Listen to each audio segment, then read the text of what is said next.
Camp Breenage, Kentucky, June 1944. The kitchen stood empty, massive and gleaming. Steel surfaces catching afternoon light through high windows. 4 German cooks waited at attention, hands clasped behind their backs rigid with expectation. They'd cooked for officers in Africa, for field units in France, for men who would reward excellence and punish failure. Now they were prisoners, and the American lieutenant held a clipboard like a weapon. He looked up, met their eyes, and said words they couldn't comprehend. Feed everyone. Not just officers, not just Americans, everyone. The same food, every meal. Hinrich Bauer had been a cook for 23 years before the war found him. In Munich, he'd run a guest house that specialized in traditional Bavarian cuisine, roasts and dumplings, schnittels and strudels, beer that flowed like a religion. When conscription came, his skills meant assignment to officer mess duty, rather than the infantry. Cooking, the Army promised, was safe work, rear echelon, survival guaranteed.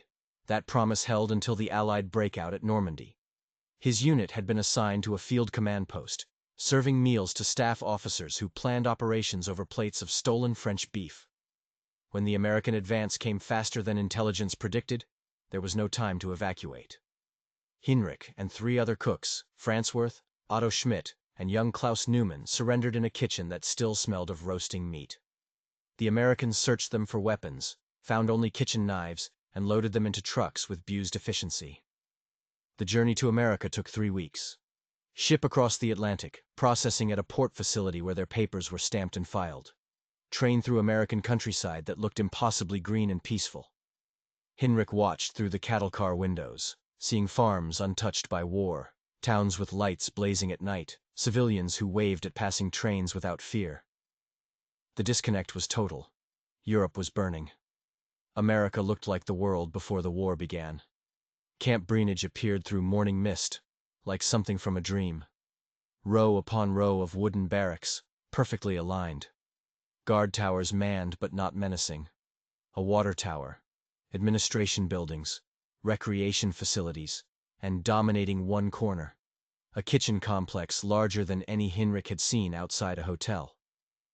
The building was purpose-built, industrial in scale, with multiple stoves, ovens, refrigeration units, and storage rooms that suggested serious operations. Lieutenant Robert Hayes met them at the kitchen entrance. He was younger than Heinrich expected, maybe 30, with wire-rimmed glasses and hands that showed no calluses. His German was textbook perfect, but oddly accented. "You are the cooks?" he asked, consulting his clipboard. "Yes, sir," Heinrich replied in broken English. He'd learned some from tourists before the war. "We cook for Army officers mostly." "Good. You'll cook here for the camp." Heinrich waited for the rest. What officers wanted, what restrictions applied, what punishments awaited failure. But Hayes simply gestured toward the kitchen. "Let me show you the facilities." The kitchen was a revelation. 6 industrial ranges, each with 8 burners, 3 convection ovens, a rotary oven for bread, refrigeration rooms that hummed with electrical precision, dry storage areas stocked with flour, sugar, rice, beans, and quantities. Heinrich couldn't immediately process. A separate butchery with proper equipment, a bakery section with mixers that could handle dough for hundreds of loaves. "This feeds how many?" France asked in German. Hayes understood enough to answer. "Currently 3,000 prisoners, plus 200 guards and staff, about 800 meals per meal service, 3 times daily." The numbers made Hinrich's head spin. In officer mess, he'd cooked for maybe 50 people per meal. This was industrial scale requiring military precision and logistical clears-throat planning he'd never attempted. "And we cooked ... double-caught search for words." "What food?" Hayes consulted his clipboard. "Standard P rations as per Geneva Convention requirements. Menu rotates weekly.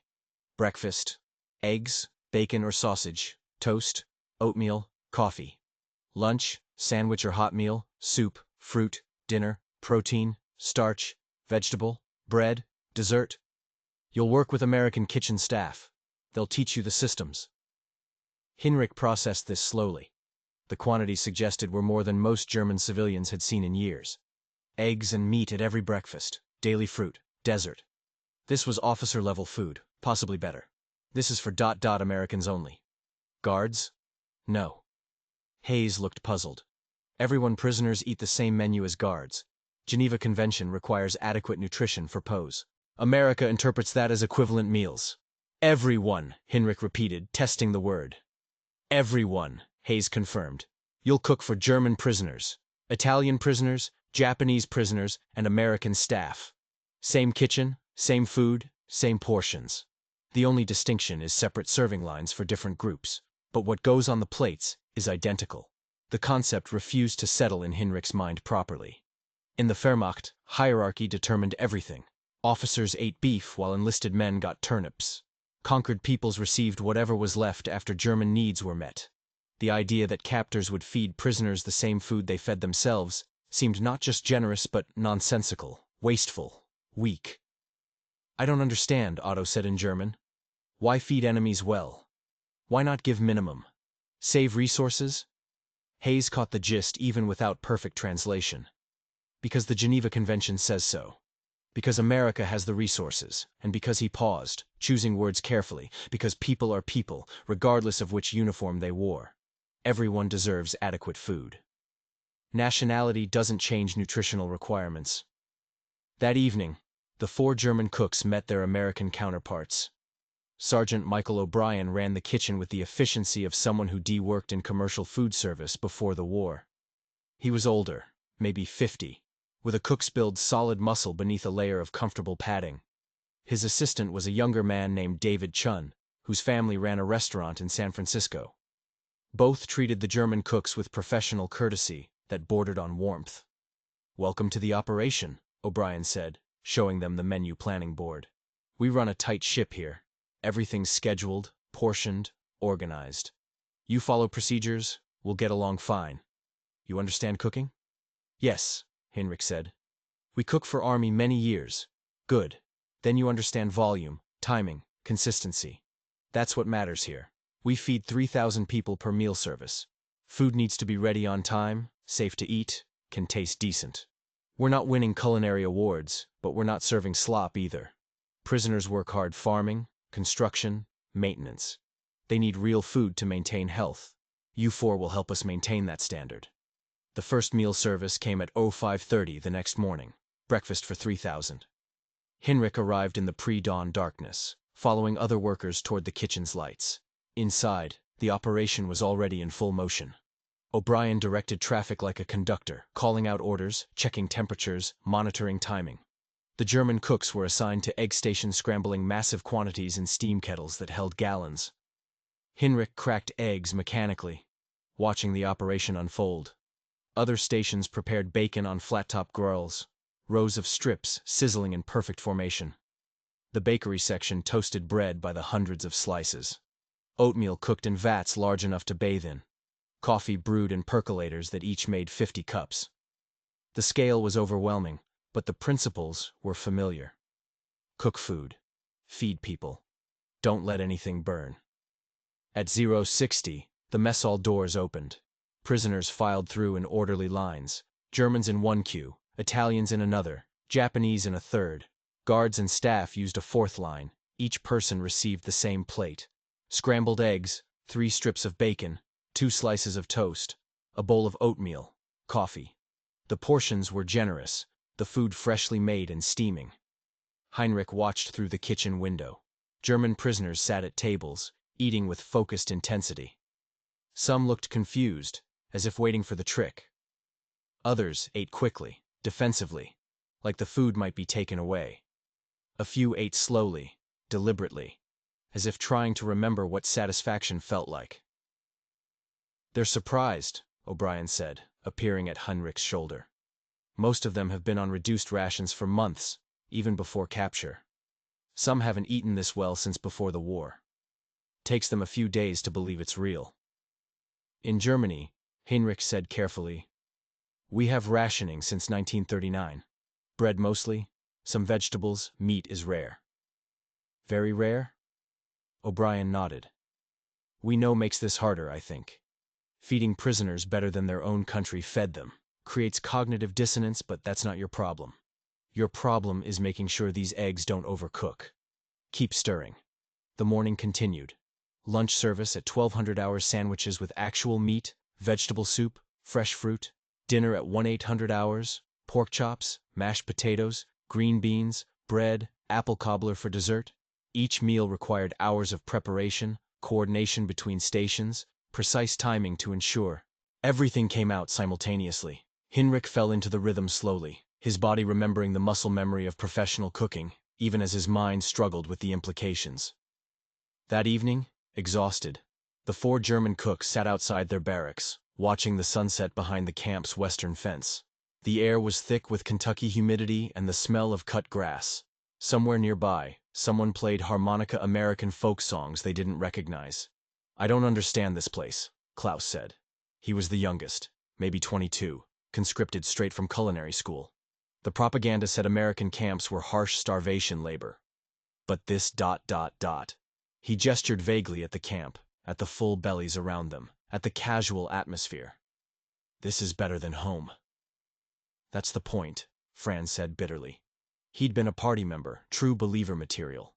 The cognitive dissonance was hitting him hardest. "They're trying to break us, make us grateful, make us forget loyalty," or Otto said quietly. "Maybe they're just following their rules, Geneva Convention. They told us everyone gets adequate food. Maybe they actually mean it." Hinrich said nothing. He was thinking about the eggs he'd scrambled, the bacon he'd cooked, the prisoners he'd fed. Thousands of meals prepared with care and precision, not minimum rations calculated to keep people barely alive. Real food, the kind that satisfied rather than merely sustained. The kind he'd served in his guest house back in Munich, when the world was different, and cooking meant hospitality rather than hierarchy. The cognitive dissonance Franz mentioned was real, but it wasn't breaking Heinrich. It was doing something stranger. It was making him question everything he accepted about how the world worked. Weeks became months. Summer heat baked Kentucky until the kitchen felt like working inside an oven. But the routine remained constant. Breakfast, lunch, dinner, 3,000 meals per service, 9,000 meals per day, 63,000 meals per week. The numbers became abstract, but the work remained concrete: crack eggs, flip bacon, stir soup, check temperatures, maintain standards. Hinrich's English improved through necessity and proximity. O'Brien proved a patient teacher, showing him not just cooking techniques, but the philosophy behind American military food service. In the First War, O'Brien explained one morning while they prepared lunch, troops got terrible food, barely edible. Malnutrition was common. After that war, military studied nutrition science, learned that well-fed soldiers perform better, stay healthier, have better morale. So they built this whole system: trained cooks, proper facilities, adequate budgets. Now even prisoners benefit from those reforms. "But prisoners are enemies," Hinrich said, struggling with the concept. "Why spend resources on enemies?" "Because the Geneva Convention says so. Because it's the right thing to do. And because O'Brien checked a timer, adjusted oven temperature. Because we're not at war with German stomachs. We're at war with a regime. When this ends, these prisoners go home. We want them going home healthy, remembering that Americans treated them decently. That matters for peace afterward." The concept of afterward seemed increasingly relevant.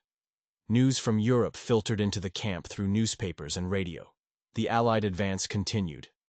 Germany was losing, obviously, inevitably. Among the prisoners, the mood shifted from defiance to resignation. The question wasn't if the war would end, but when and what world would exist once it did. Hinrich found himself thinking about that question while cooking. His guest house in Munich had probably been destroyed by vomiting. His wife wrote letters occasionally. The mail system worked, surprisingly describing hunger and rubble and endless queuing for rations. His daughter was working in a factory at 16 because there were no men left. Reading these letters, then preparing 3 hearty meals daily for thousands, created a dissonance that threatened to break something fundamental in his understanding. One morning, Chun found Hinrich standing motionless in the walk-in refrigerator, staring at shelves stocked with meat and eggs and butter. "You okay?" Chun asked. "My wife," Heinrich said slowly, "writes that they have no butter in Munich. None, for 6 months. They use margarine when they can get it, Usually just dry bread, he gestured at the refrigerator. Here we have butter for toast, for cooking, for desserts. More butter than we can use. Chun was quiet for a moment. That's the war. Resource distribution gets weird. America's geography protects us. No bombing, no invasion. Our farms produce more than we need. Other places suffer. It's not fair. But it's not personal either. Your job isn't to fix global inequality. It's to cook good food for the people here. That's what you can control. The wisdom in that statement helped. Heinrich couldn't change the war, couldn't feed his family directly, couldn't undo Germany's situation. But he could cook. He could take ingredients and transform them into meals. He could feed people well. That was his domain, his contribution, his way of maintaining some dignity in an undignified situation. The kitchen became his refuge. The work demanded enough focus that thinking stopped. Crack eggs, flip bacon, stir soup, season properly, check temperatures, maintain standards. The routine was meditation, the repetition of form of prayer. And slowly, subtly, the work changed him. He began caring about the food, not just professionally, but personally. When soup tasted flat, he added more herbs. When bread came out dense, he adjusted the recipe. When prisoners complained eggs were overcooked, he modified technique. O'Brien noticed and approved. That's the difference between a cook and a chef, O'Brien said. Cooks follow recipes. Chefs care about results. You're becoming a chef again. The transformation happened across all 4 German cooks, though differently for each.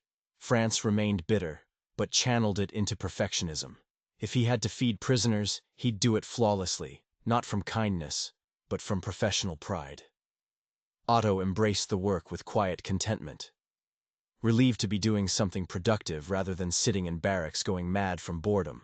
Klaus absorbed everything like a sponge, learning American techniques and recipes with the enthusiasm of youth.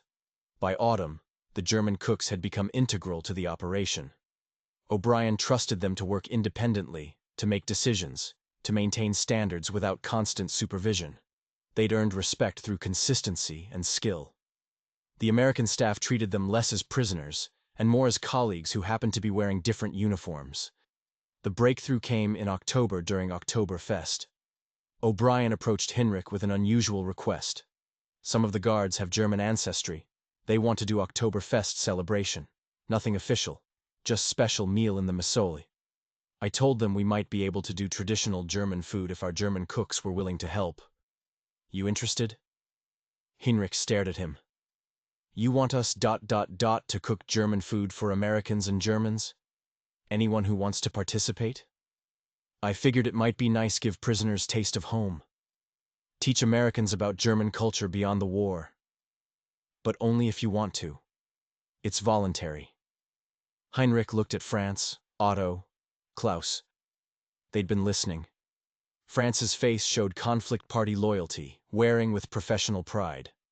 Otto looked cautiously interested. Klaus was already nodding enthusiastically. What would we cook? Heinrich asked. Whatever's traditional. Aunt, we'll order special ingredients if needed. You designed the menu, we'll make it happen. That evening, the 4 German cooks huddled in their barracks, sketching menus on scraps of paper. The conversation started tense France, arguing this was collaboration, betrayal, but gradually the professional cook in him overwhelmed ideology. They debated recipes, argued about techniques, planned a meal that would represent German cooking at its finest. The menu came together. Sour brain, marinated and braised until tender. Spätzle, hand-cut and buttered.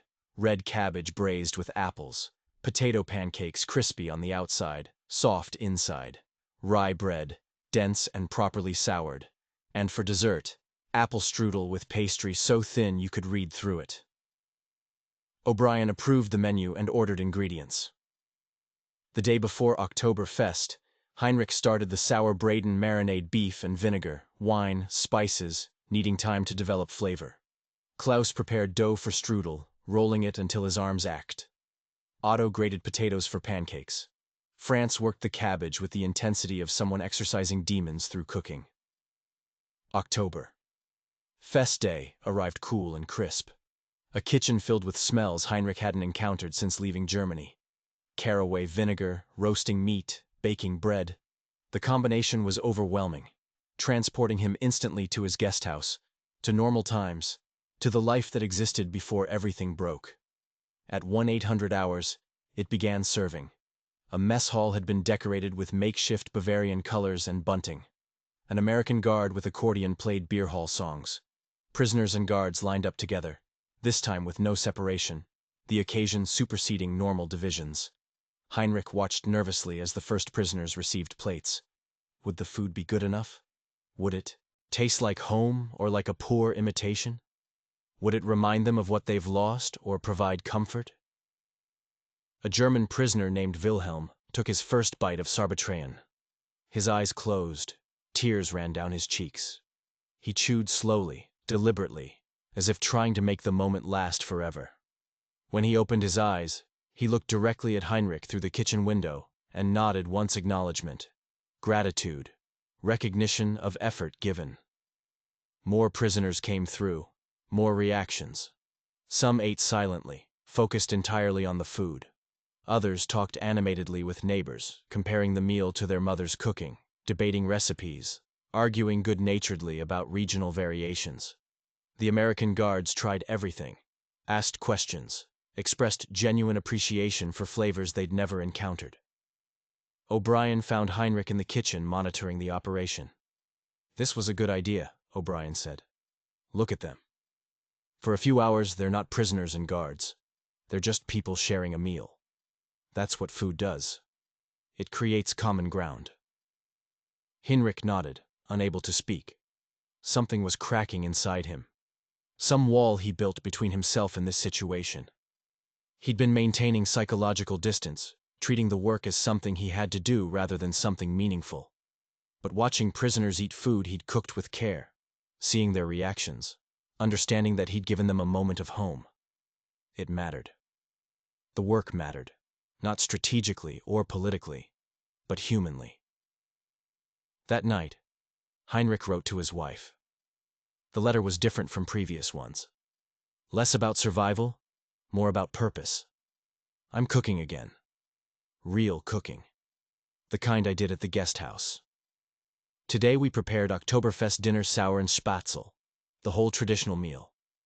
I cooked it for thousands, including German prisoners and American guards.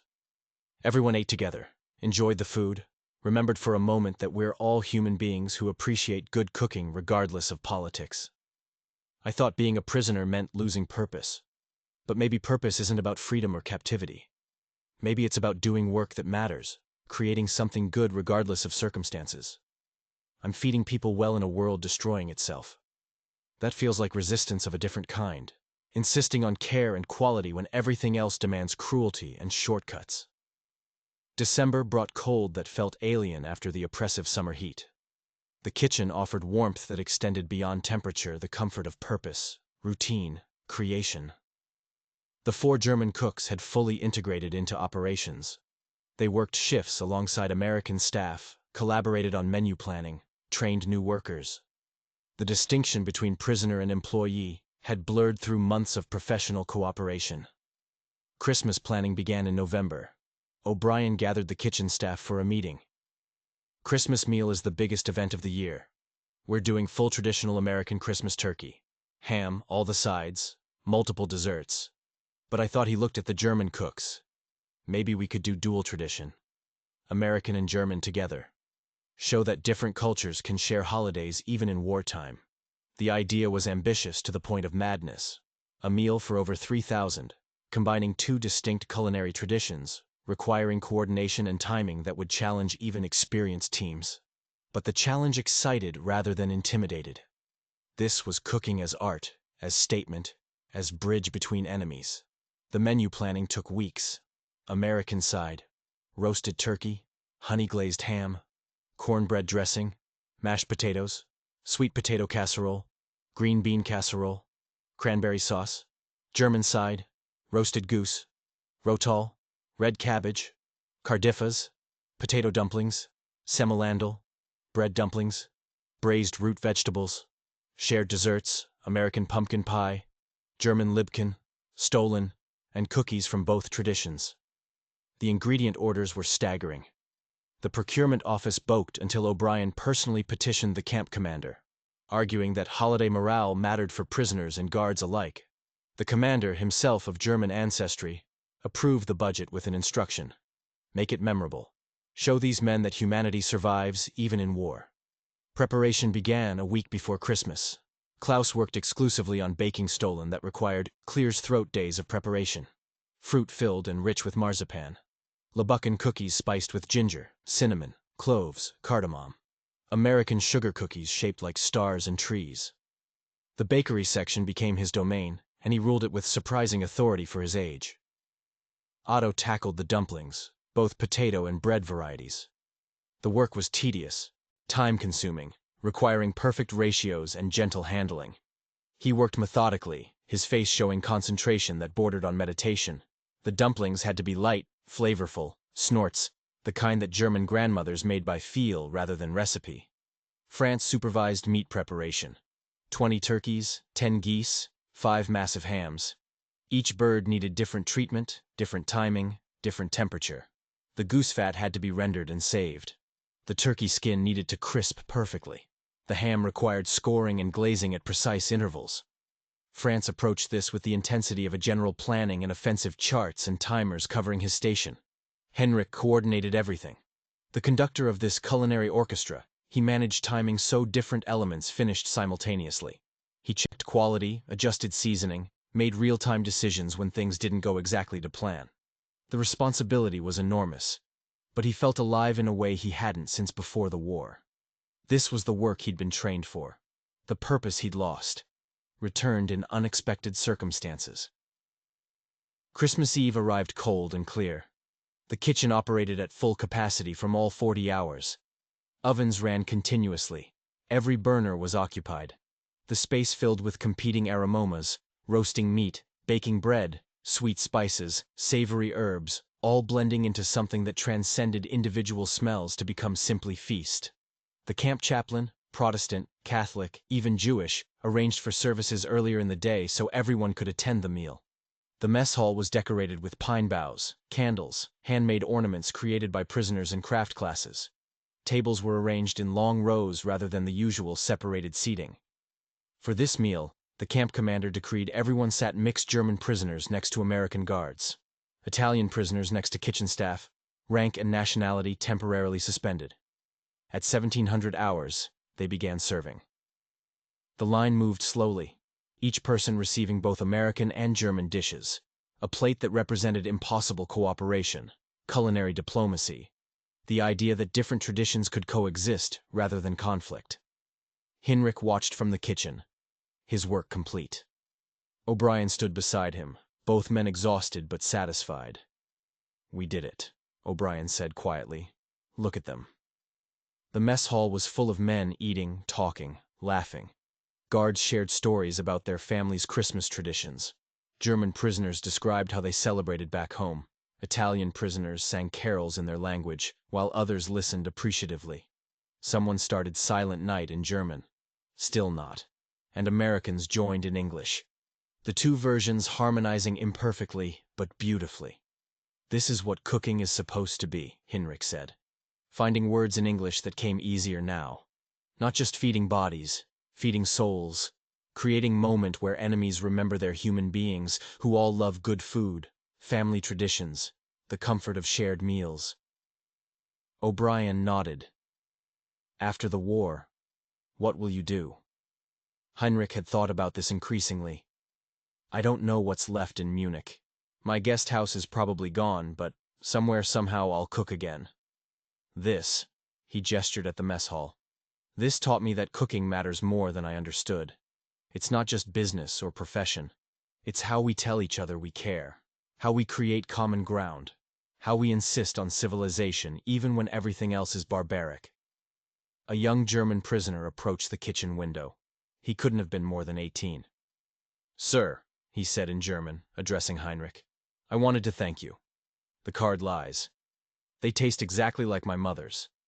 I haven't thought about home without pain in months. But this meal, for a moment, home felt like something I could return to rather than something I'd lost. Thank you for that gift. Heinrich's throat tightened. What's your name? Peter. Peter Hoffman. When you go home, Peter, remember this meal. Not the food itself, but what it represented. That enemies fed you well. That care was taken. That even in the worst circumstances, people chose kindness when they could have chosen cruelty. Remember that, and build something better than what we had before. Peter nodded solemnly and returned to his table. That night, after the meal service ended and the massive cleanup was complete, the kitchen staff gathered for their own small celebration. O'Brien produced a bottle of whiskey from somewhere technically against regulations, but he winked and poured small glasses for everyone, including the German cooks. To cooking, O'Brien said, raising his glass to the work that feeds both body and spirit. To the idea that even in war, we can choose to treat each other decently. And to you four, he nodded at Heinrich, Franz, Otto, Klaus, who came here as prisoners and became colleagues. Brothers in the craft, may you go home to a Germany that deserves your talents. They drank. The whiskey burned Heinrich's throat, but the warmth that followed felt like benediction. He thought about the journey that had brought him here. Capture, transport, imprisonment. He thought about the assumptions he'd arrived with, that Americans were weak, materialistic, incapable of real culture. He thought about how thoroughly those assumptions had been dismantled, not through argument, but through action, not through propaganda, but through shared work. Franz spoke up, his voice rough with emotion.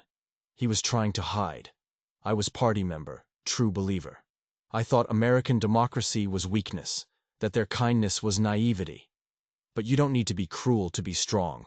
You don't need to withhold care to maintain power. This place taught me that. This work taught me that. I don't know what I believe about politics anymore. But I believe that feeding people well, treating them with dignity, maintaining standards even when you don't have, that's strength of a different kind. Strength that lasts after war's end. Otto raised his glass again to learning we were wrong, and having courage to admit it, they drank to that. Outside, snow began falling rare in Kentucky, transforming the camp into something from a Christmas card. Through the windows, Heinrich watched flakes accumulate on fence posts and barracks roofs, covering everything in white, erasing distinctions between German barracks and American quarters, between guard towers and recreation halls, between what had been and what might be. The war would end soon. Everyone knew that now. Germany was losing, collapsing, the inevitable conclusion just months away. But what came after? What world would emerge from the ruins? Heinrich didn't know, but he knew what he would carry forward. The knowledge that enemies could become colleagues, that different traditions could enrich, rather than conflict, that the simple act of feeding people well created bonds stronger than national divisions. These lessons learned in a prison camp kitchen in Kentucky would matter more than any victory or defeat. January 1945 brought news that shook the camp to its foundation. American newspapers began publishing photographs from liberated areas, places that redefined everyone's understanding of what the war had been about. Camps, but not P-camps. Facilities designed not for detention, but for systematic persecution on a scale that defied comprehension. The photographs appeared on bulletin boards and newspapers distributed to prisoners, impossible to avoid or deny. The images showed things Heinrich's mind initially refused to process. Then slowly, horribly, understanding came. The camp held a mandatory assembly. The commander stood on a platform, his face grim. "You need to see what your regime did," he said through interpreters. "What you fought for, whether you knew it or not. I'm not showing you this for punishment. I'm showing you because you're going home eventually. You need to understand what home became." More photographs, more information, testimony from liberators. Numbers that seemed impossible, the scale of persecution, the industrial efficiency of it, the systematic nature that made individual cruelty seem almost minor by comparison. Heinrich sat in the assembly hall, the photographs burning into his vision. He'd known about discrimination laws that restricted certain populations, propaganda that designated enemies. But this transformation of persecution into something industrial, bureaucratic, efficient, this he hadn't imagined. That evening, the kitchen staff didn't speak. They moved through dinner service mechanically, the routine providing structure when everything else had collapsed. Hinrich cracked eggs without seeing them. France flipped bacon without caring about the result. Otto stirred soup, staring at nothing. Klaus worked the bread station with tears running down his face. O'Brien watched them work, his face showing sympathy mixed with something else, judgment perhaps, or simply the weight of knowledge he'd carried while they remained ignorant. Finally, he spoke. "You didn't know?" "No," Hinrich said. "We knew about camps, labor camps. We were told they were necessary for security, for production. We didn't know about ... double quotes." He couldn't finish the sentence. "How could we not know?" "Because you didn't want to," O'Brien said. "Not unkindly, because asking questions was dangerous, because the regime controlled information, because ignorance was easier than resistance. I'm not saying you're responsible for what happened, but you're responsible for what you do with knowing. That's the test, what you build with this knowledge." The question haunted Hinrich through the following weeks. What did you do when you learned your country had committed evil beyond comprehension? How did you reconcile being German with Germany's actions? How did you maintain any sense of identity when identity was inseparable from atrocity? Cooking became his anchor in the kitchen. Moral complexity simplified to clear tasks. Feed people well. Maintain standards. Create nourishment. These actions had value regardless of everything else. They couldn't undo the past, but they insisted on a different future. One where care mattered, where treating people well was the default, where feeding prisoners and guards the same food represented a philosophy that opposed everything the regime had stood for. One morning, working breakfast service, Hinrich realized something. The American system feeding everyone equally, treating prisoners humanely, maintaining standards even when expediency suggested shortcuts. This wasn't weakness. It was the opposite of what had made the atrocities possible. The regime had succeeded through categorization, through deciding some lives mattered less, through allowing cruelty to become policy. America's insistence on equal treatment, on adequate nutrition, on dignity for prisoners. This was resistance to that philosophy, a structural rejection of the thinking that led to persecution. O'Brien Hinrich said during a break, "The food feeding everyone the same. This is not just Geneva Convention." "Yes." "What do you mean?" "This is philosophy statement, and all people deserve care, not based on nation or race or religion just because they're people. This is opposite of ... He gestured vaguely, unable to name the horrors. Opposite of what made those places possible. O'Brien was quiet for a long moment. "Yes, though we're not perfect, America has its own sins, its own prejudices. But in terms of how we treat POWs, yes, the principle is that human dignity doesn't depend on which side you fought for. That nutrition, shelter, medical care, these are rights, not privileges earned by nationality. It's a small thing in the context of war, but maybe small things matter most. Maybe treating prisoners well is how you prove you're fighting for something better, not just fighting." The conversation stayed with Hinrich. He began seeing the kitchen work differently, not just as job or survival, but as participation in a philosophy. Every meal served with care was an act of resistance against the categorization that had enabled persecution. Every prisoner fed well was a rejection of the ideology that deemed some lives worthless. The work was small, limited to one camp in Kentucky, but it mattered. March brought more news. The war was ending. Germany was collapsing. The Allied advance was unstoppable. Among prisoners, the mood shifted from defiance to dread. They would be going home, but to what? Destroyed cities, ruined economy, international condemnation, and the knowledge of what had been done in their name. Hinrich thought about his ghost house, about Munich, about the life he'd left. None of it existed anymore. Not really. A building might still stand, but the world it represented had been destroyed more thoroughly than any bombing could achieve. He would have to rebuild not just a business, but an entire understanding of what it meant to be German. One evening after dinner service, Sean found Hinrich sitting alone in the empty mess hall. "You okay?" I'm thinking about after Hinrich said. When I go home, what do I tell my daughter? How do I explain that I fought for that I was part of? He shook his head. I can't explain it.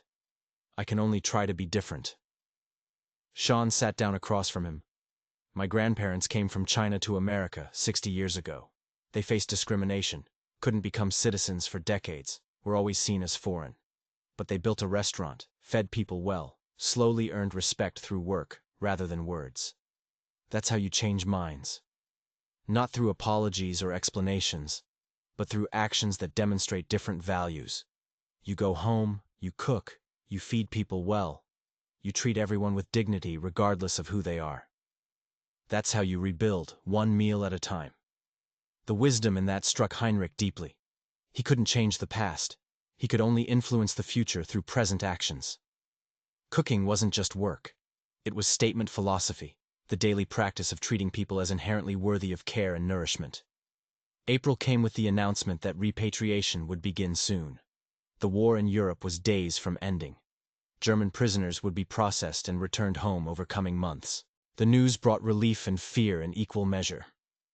O'Brien called a kitchen meeting, all staff, American and German, together. The war is ending, he said simply. Most of you will go home soon. Before you do, I want to say something. He looked at Hinrich, Franz, Otto, Klaus. You four came here as enemy prisoners. You're leaving as skilled professionals who contributed significantly to this operation. You maintained standards, showed initiative, took pride in work even in difficult circumstances. That matters. When you go home, remember that. Remember that you can choose to build things up rather than tear things down. That feeding people well is noble work regardless of context. That care and quality matter, especially when everything else is chaos. Heinrich felt emotions he couldn't name. Gratitude, certainly, respect, but also grief for time wasted for years spent serving an ideology that had destroyed rather than built, that had categorized rather than unified, that had brought shame rather than honor to Germany. Thank you, Hinrich said, speaking for all four German cooks. Thank you for teaching us not just cooking techniques but philosophy, that enemies can become colleagues, that different traditions can enrich each other, that feeding people well is resistance to cruelty. We go home to ruins, but we carry these lessons. We will cook again. We will feed people well. We will insist on care and quality and dignity even when circumstances suggest shortcuts. That is what we learned here. That is what we take home.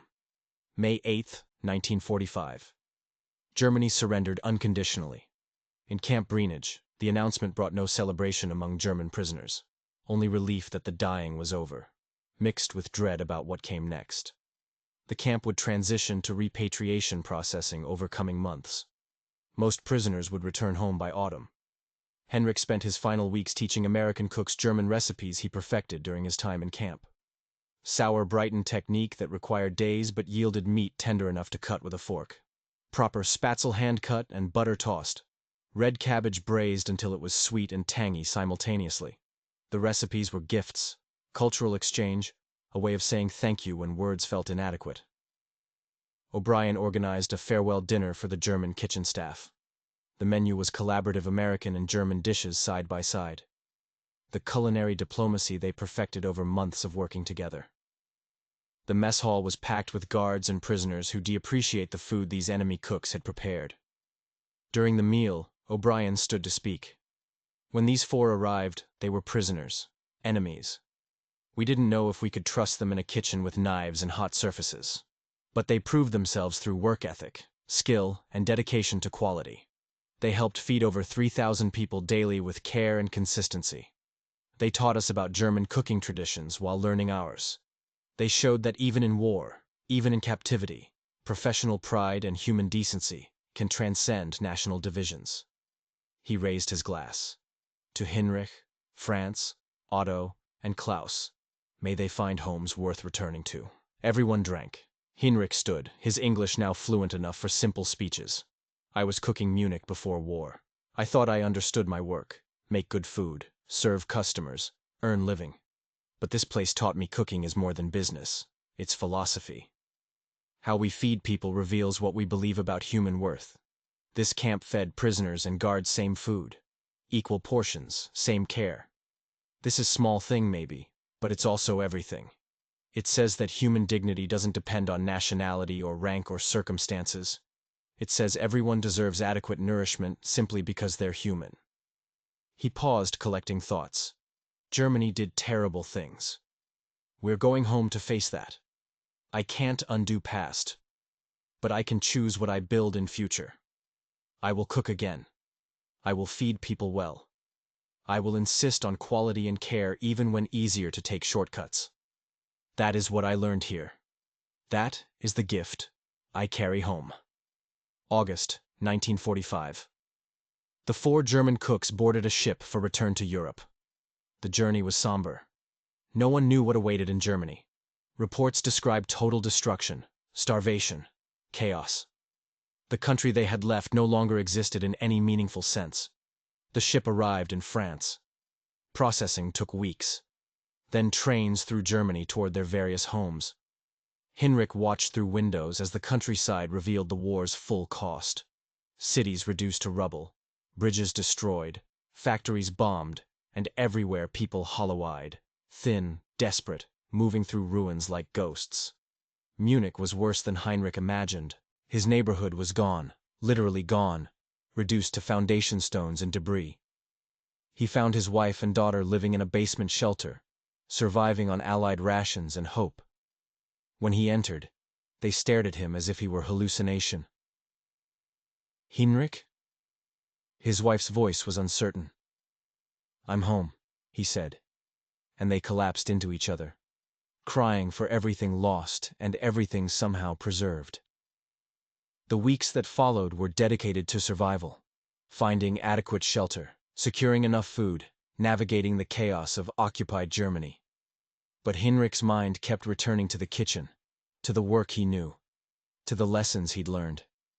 1 month after returning, he found a building half destroyed, but with a working kitchen in the basement. The owner was desperate to rent, willing to accept promises rather than money. Heinrich signed papers and began cleaning. His wife watched him work. What are you doing? Opening a restaurant, a guest house, small one, but somewhere people can eat properly. With what food? There's nothing available. There will be. The Allies are bringing supplies. Relief organizations are organizing. It will take time, but supplies will come. And when they do, I'll be ready. He spent weeks repairing equipment, scrubbing surfaces, organizing the space. France heard about the project and arrived help. Then Otto, then Klaus, the 4 cooks who'd worked together in captivity, reunited in Munich's ruins to build something new. The guest house opened in November 1945.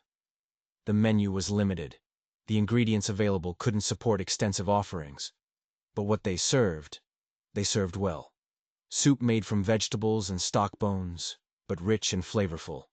Bread baked fresh daily, properly leavened despite flour shortages. Simple meat dishes when meat was available, prepared with care and skill. But the real revolution was in philosophy. Heinrich insisted on equal treatment. Everyone got the same portions, the same quality, regardless of ability to pay. Those who could afford it paid full price. Those who couldn't paid what they could or worked for food. Children ate free. The policy nearly bankrupted him, but he refused to compromise. This is what I learned in America, he told his wife when she worried about finances. That feeding people well isn't charity, it's human dignity. That care matters more than profit. We'll survive somehow. But I won't run a business that decides some people deserve less because they have less money. Word spread. The GST house that treated everyone equally. The kitchen run by men who'd learned different values. In American captivity, people came for the food, but stayed for the philosophy. The radical notion that in ruins, in poverty, in defeat, humans still deserve to be fed well. A journalist visited one day. She interviewed Heinrich about his experiences, his time in Camp Breenage, the lessons he'd brought home. The story ran in a rebuilding newspaper, spreading wider than he expected. You were treated well by Americans? The journalist asked. Yes, fed the same food as guards, taught cooking techniques, treated with respect. It confused me at first. Why treat enemies well? But I came to understand they were showing us different values. That strength includes mercy. That power includes responsibility to care for those you've defeated. That building peace requires treating former enemies humanely, so they remember kindness rather than cruelty. What do you want readers to know? Heinrich thought carefully. That we have a choice now. We can carry forward the hatred and categorization that destroyed our country. Or we can embrace different philosophy that all people deserve dignity, adequate food, fair treatment, regardless of who they are. The Americans showed me this is possible even between enemies. Surely we can show it to each other. The interview resonated. Other former prisoners reached out sharing similar stories. A pattern emerged. Those who'd been treated well in American camps returned with changed perspectives, questioning the ideology that had led to war. They became voices for rebuilding based on different values. Years passed. The Gasthaus survived through determination and community support. Heinrich's daughter grew up learning both German traditions and American techniques he brought home. She would eventually take over the business, expanding it while maintaining the core philosophy: feed people well, treat everyone with dignity, insist that care matters more than profit. Munich, 1965. The Bauer Gasthaus stood on a corner in a neighborhood rebuilt from rubble. Inside, Heinrich, now 68, supervised lunch service with the same attention to detail he'd learned decades earlier. The kitchen was modern, well-equipped, a far cry from the basement operation he'd started in ruins.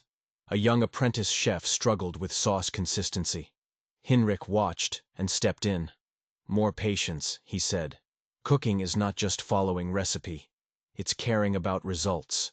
Wanting people who eat your food to feel cared for. That's the difference between adequate and excellent." "Where did you learn that?" the apprentice asked. Heinrich smiled. "In a prison camp in Kentucky. From enemies who taught me that feeding people well is the most powerful resistance to cruelty. That insisting on quality and dignity, even in difficult circumstances, is how you change the world, one meal at a time." On the wall hung a photograph of the Camp Breenage kitchen staff in 1945. Americans and Germans together smiling at the camera. Beside it, a framed recipe card written in faded English. O'Brien's turkey technique gifted before Heinrich shipped home. These artifacts reminded everyone who asked that the best lessons often come from unexpected teachers, that enemies can become colleagues, that the simple act of feeding people while contains more wisdom than any political manifesto, that even in humanity's darkest chapter, some people chose kindness when they could have chosen cruelty. And that choice echoed forward through decades, through generations, through meals served with care to people who deserved dignity, simply because they were human. The lunch service continued. Heinrich returned to supervision, watching young cooks work, maintaining standards, insisting on care. The war was 20 years gone, but its lessons remained.